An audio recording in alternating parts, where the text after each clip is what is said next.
Hey there! Welcome to the first Teen Tiny. This is just an informal kind of vlog video where I'm going to go ahead and talk about last week's project, and this one I'm going to do a couple of projects that I've done in the past just because there hasn't been a follow-up video for those. I'm also going to answer some questions from you guys in the comments and talk about some other things that are just going around the shop. First thing I wanted to say today was I wanted to thank everybody for all the feedback that I've been getting lately. I really enjoy reading all of your comments. It definitely keeps me going, makes me want to make more videos when I hear all the great things that you guys have said. So thank you, I really appreciate that. And secondly, about the bed rails video last week, that wasn't, at least from what I've seen so far, one of my most popular videos. I got like 30 views in little under 2 days. So I wasn't anticipating that to be very popular. It wasn't really a project per se, but like I said in the video, I didn't have any other time to do anything else. So the customer picked those up yesterday. He was very happy with it, and that made me happy. So I got those out of my shop. This week I'm going to be working with red oak again. For the child's project, I'm getting ready to get started on this. So that'll be a fun one. If you have kids who sleep in bunk beds or just in regular beds, that'll be one that you could definitely make for them. Comments. Somebody asks me on, I had two from my very first video on my child's picnic table. Some of you guys might not even know that that one's out there, but it's by far my most viewed. And I think it's most painful to watch, so I don't know why that is. Might just be because it's been out there for a year and the other ones have been out for a few weeks. But somebody asked me today if they could paint the treated lumber for outdoors. And the answer to that is yes. You can use an outdoor paint. Obviously, if you're going to put it inside, then you don't need to use treated lumber, but you could use an indoor paint for that. But you don't need to paint it. It's pressure treated for outside use. That's the reason that it's got that green tint to it, is because it's for outdoor use and you don't need to put any kind of top coat on it. So that was the first comment. And then also on that video, somebody asked me to do a bit of an overview on the Craig jig, and I thought I would go ahead and do that now. Okay, so in that my very first video, I still had this little handheld Craig jig, and that is just held on to your workpiece by this little clamp that goes inside of this pocket, and you clamp it down. Now since that, and actually for Christmas this year, my parents bought me the K5. I do a lot of pocket hole joinery, especially on really simple projects, and it's something that I can knock together real quick. And this one's nice because it has the extension wings that just give your workpiece some more support. So I'm going to go ahead and talk about both of these. This one just really takes all the guesswork out of setup and is a little bit more efficient, but this one definitely works fine if you're just getting into woodworking or you want to try out this jig. They actually sell one of these that's smaller than this one. It's a single flute. I think it's half the price, but it doesn't come with a clamp. I'm not sure if it comes with the drill bit or not. So I'm going to start with this one.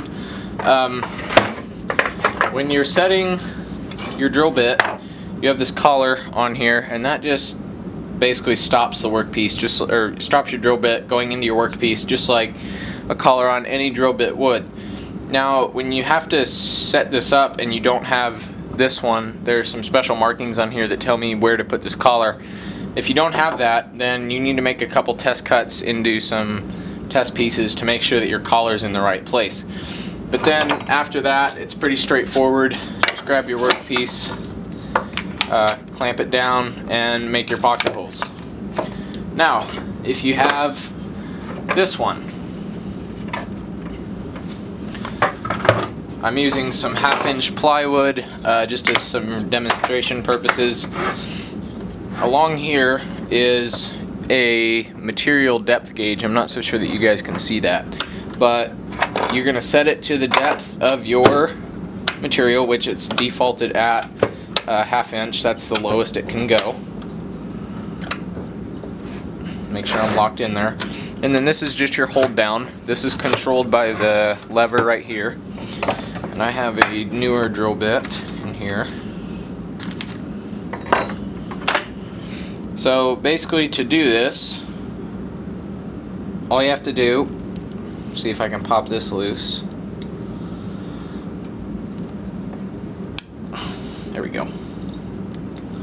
This is the old one, it probably hasn't ever been taken off.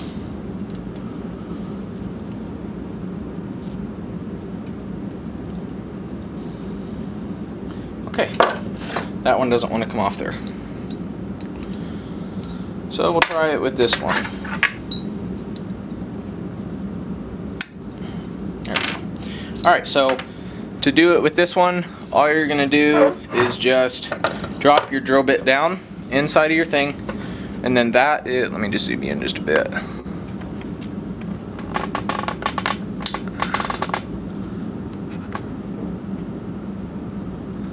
And the camera doesn't want to focus. So there you go.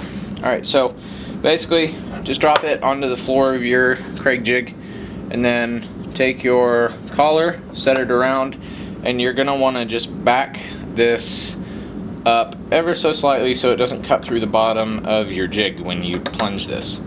Tighten up your set screw on your stop collar and you're ready to go. Next step is to actually just drill your pocket holes. And to do that, all I'm going to do is set this in here.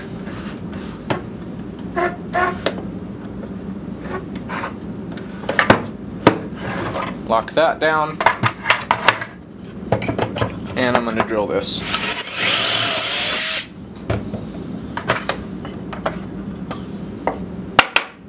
Okay.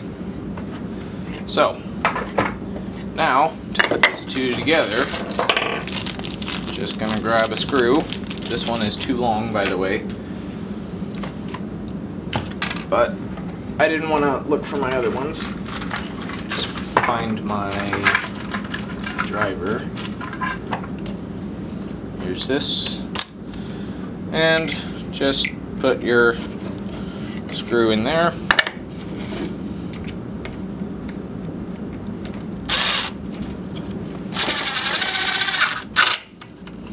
And put your screw in the pocket. Now obviously that screw is for 3/4 inch material because it busted through the back. You'd want to use a 3/4 inch screw for this.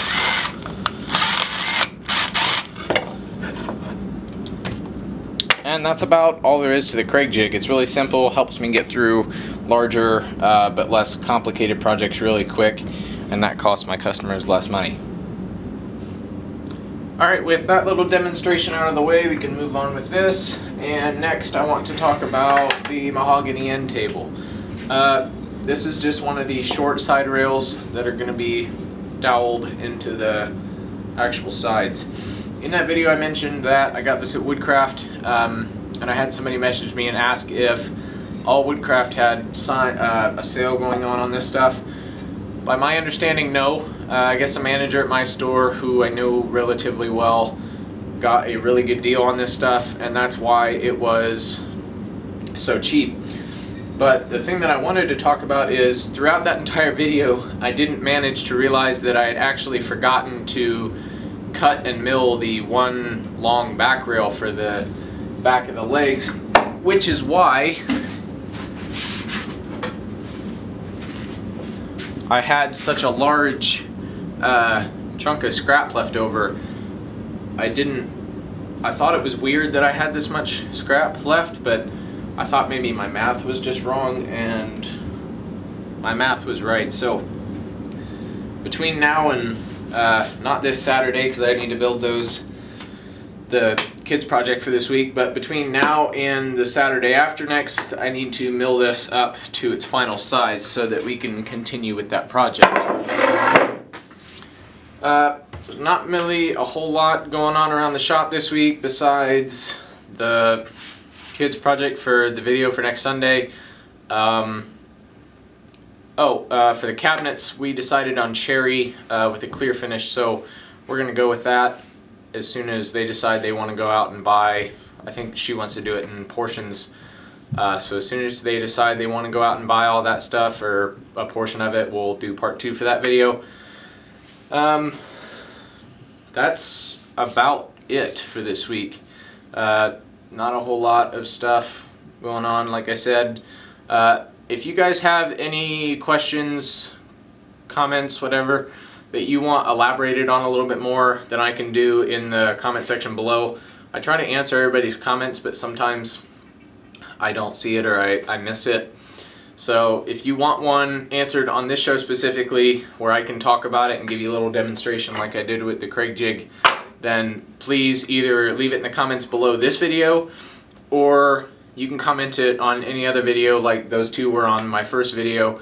But I'd like you to put somewhere in there, maybe in parentheses, maybe dash TT or dash Teen Tiny, so I know that you want it on this video, and I will do my best to accommodate that request.